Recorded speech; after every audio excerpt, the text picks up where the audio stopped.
another week, another video. And this week is going to be like a DIY review type video.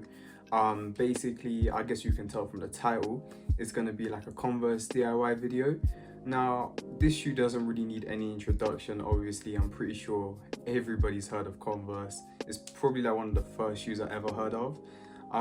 But yeah, I'm gonna basically go through the steps of what I did to DIY these shoes, everything that I did. I got footage from all of it, and then obviously you go to like a review type section, show with a few different pairs of jeans. We'll basically review the shoes.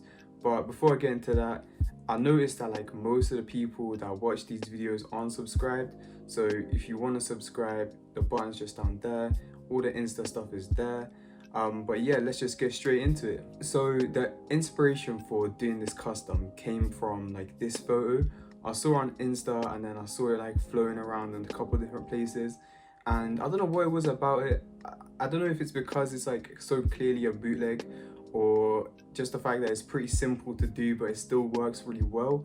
But I just really wanted to do something similar to this, and obviously I got a pair of Converse that are just sitting there not really doing a lot, so I thought it made a lot of sense to like do something with this. But yeah, the first thing that I did, I went to the indoor market like near where I live, just found a guy. I was like, yo, I need some fabric. How much is your fabric? He showed me the canvas. It was $2.50 for half a meter, which is kind of spenny, but the quality of it was quite nice. And you know, $2.50 for the whole total cost of the project is, it's not really that bad. And then I came home, and basically the first thing that you need to do, it's not really a big step, but you just need to cut out the Nike swoosh, right? So obviously I got Air Force and I've got Dunks. So I traced the outline of the Nike swoosh onto the fabric. I looked at the Air Force one first. I thought it'd be better if it was a bit bigger, but because when you trace it, it makes it a little bit bigger for you anyway. I ended up going with the Dunks one. It worked a little bit better for the silhouette of the shoe as well. And initially, like you can see from this footage, I was planning on putting the swoosh on both sides, but I think the way it worked, it didn't really look that good. And the idea was to basically unhem the middle part and push it through so it looked like seamless all the way around. Basically, I came into some issues with that as well, because there's like a little part for the heel that's really reinforced, and I wouldn't be able to get like the sewing needle through there. So I basically came to the conclusion I've got to just do it on the one side, sort of similar to the photo that you saw earlier as well. But along with that as well, it's pretty simple from here on out, you know. It's not going to be a crazy long video, to be honest. I just took the pieces and I was trying to figure out how to like seal the edge on them, because it's so thin and because I thought it'd fray quite easily. I didn't really know what the best thing to do was, so I looked on Google. I found out that you could just like put clear nail polish on around all the edges and that would hold it. But when I did that, it did hold, but it just looked a little bit like unprofessional, and it just looked unfinished to me. Like, even though it worked and did everything it needed to do, it still didn't look finished. So what I did, I basically got a sewing machine and I just put a zigzag edge across the whole thing to basically make it look like it's meant to be there. This is actually really long as well. Let me just say that this thing took ages. I had to hand turn the sewing machine because around like the area of the swoosh is so delicate that if you just let it go through the sewing machine, it'd be too quick for you to control it. So I can't, like, this took like maybe like 10 minutes per swoosh, which doesn't sound like a lot, but when you're just turning the thing for 10 minutes, it's long. But yeah, apart from that, I had to just hand sew it into the shoe.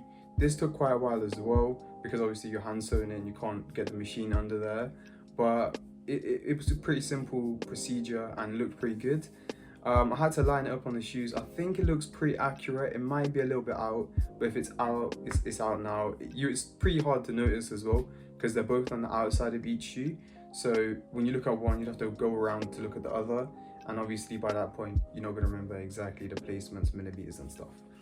But that's basically the whole kind of like process for this DIY.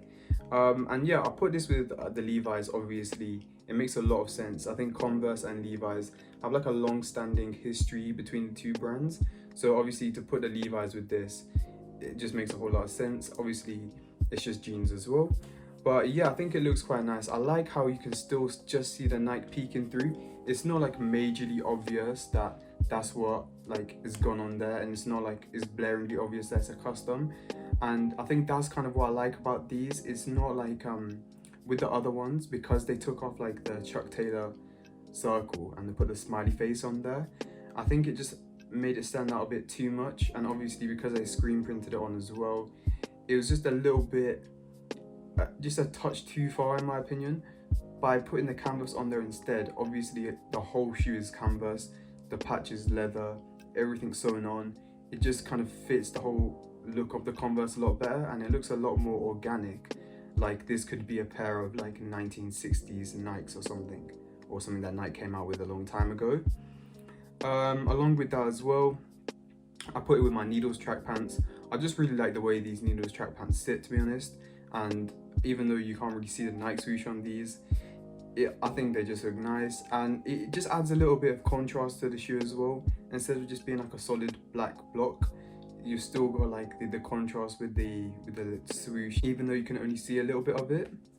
But yeah, along with this as well, I got the Vujardé cargos. Now these bleed a lot more onto the shoe, and obviously you can barely see these, but you know, when you sit down or something, I still like the way it looks. Obviously it's like a rich black on those cargos, so it obviously goes with the shoes really nicely.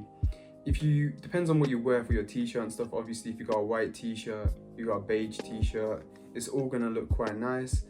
But yeah, that's pretty much the video. A pretty simple video. There's no point in going into a whole lot of detail. It's a pretty quick custom.